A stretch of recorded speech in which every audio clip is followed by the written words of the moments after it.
கண் கொண்டு காண்கின்றதே.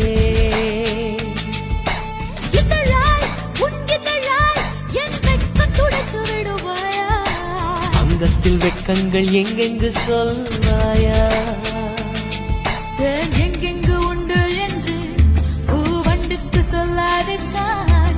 அது தான் தேடி உண்ணாமல் பேரின்பம் வராதிருக்கான்.